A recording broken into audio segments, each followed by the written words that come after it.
some greens. Yeah, that's some lettuce greens for you. Lettuce.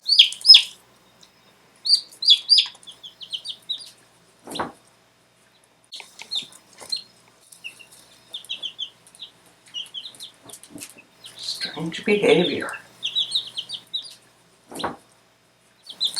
You're having a heyday.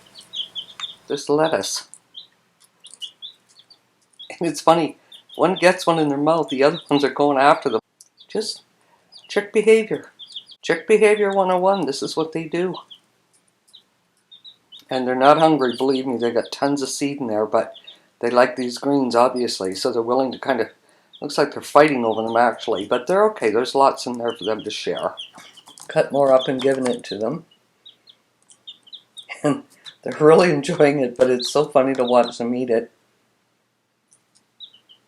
So we can say that we're going to have a bird that's partially going to taste like a salad, I guess, because they like the greens. So I'm pretty sure when we get them out on grass, they're really going to like this. Because if they like the lettuce that much, they should like the grass greens as much as well. We got to keep in mind here, I know they're cute, and they're fuzzy, and they're gentle, they're delicate, but they're also food, folks.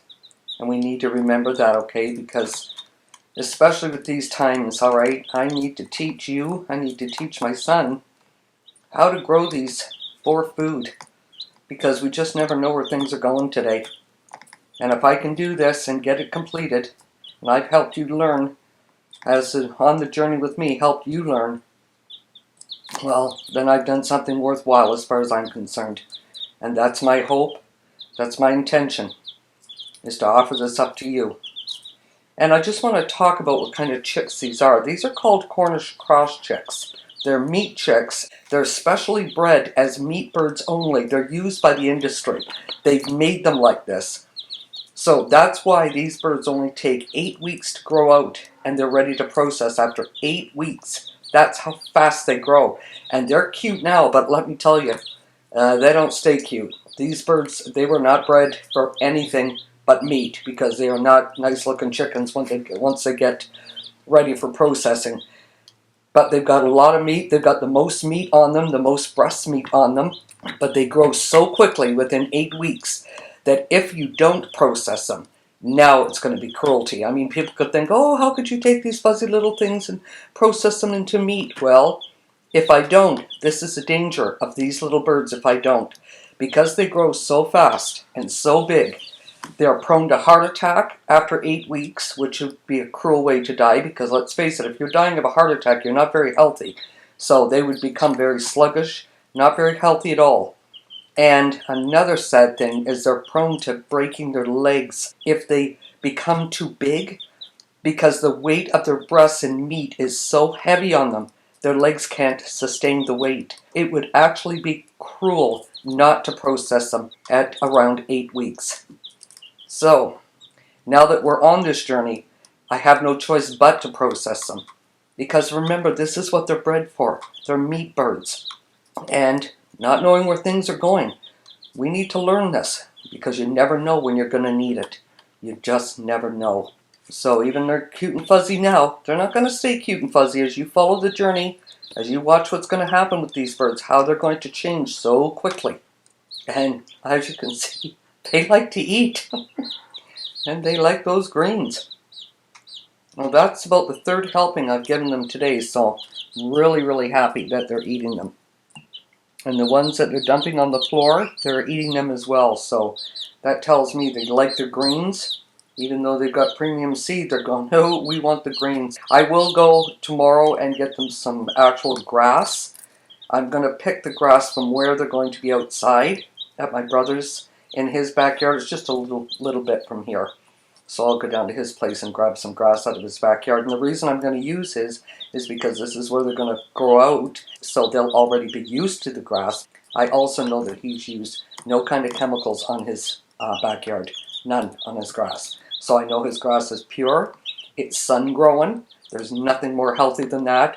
There's nothing more cleaner than anything that's grown by the sun only, with no pesticides or crazy fertilizers that people use. So these chicks, when I get them on the grass, they're going to have, well, my brother's been there 20 years, so they're going to have some pretty 20-year-old sun-grown healthy grass. And bugs and grubs and worms. I know he's got lots of bugs, grubs, and worms because he's got a real problem in his backyard with skunks. They come in and they dig up his backyard for grubs, and he gets really angry about it. So I know there's a smorgasbord waiting for these guys once they get out there. They're going to love it. They really are. These birds are going to have one wonderful life, let me tell you. They really are. And that's what we want. We want a good life for these birds, not like how they're raised in these barns. You know, we've all heard about it. Most of us have seen it, and it's even turned a lot of people vegan because of it. And I wouldn't blame you. If that's the only way we could get meat, yeah, that's pretty sad. But when you realize the importance of chickens on the land, they're there for a reason.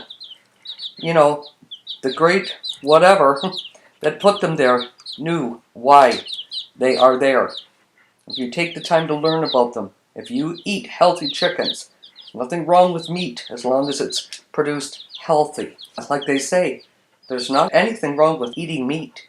There's something wrong with the way we manage the meat. And we have managed meat poorly. The way we've put them in these barns and stalls and, processing plants to just fatten them up and kill them with no...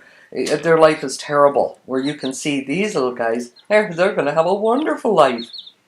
And their lifespan is 8 weeks. Some of us, it's 80 years. To them, it's 8 weeks. But those 8 weeks, they're going to have some fun times. Just like in our 80 years, we've had some fun times. But in the end, folks, we all know where we're going. And that's where these guys are going. And they'll be ready at 8 weeks, believe me. Just like when we get to 80 and 90, we're ready. Some before, some a little later. But there comes a point when we just know it's time. And these birds will be at that point, and they'll be happy to let go. Just like we all get to that stage at some point where we just say, okay, it's time. Well, they'll be, it's time at 8 weeks. But for now, we're just going to follow their journey along, watch them play and romp and carry on like they do. And we'll continue to give them lots of greens because, like I said, obviously, they're really liking these. So, I'm really happy about that. They like to jump over each other and play and carry on. Well, folks, I hope I helped you learn a little bit more today about Cornish cross birds and how they're raised for meat and why it's important to process them at 8 weeks, because that's what they're raised for. I hope this helped. Thanks for tuning in, and remember, if you like what you see, hit that subscribe button, click that thumbs up, and ding that bell. So next time we post a video, you'll be here to enjoy the chicks again on our Clucked to Plucked adventure. Can you say goodbye to YouTubies, Walt? Say bye-bye, YouTubies. Thanks for tuning in. I'm just going to sit and keep looking at these chicks. Bye-bye, YouTubies.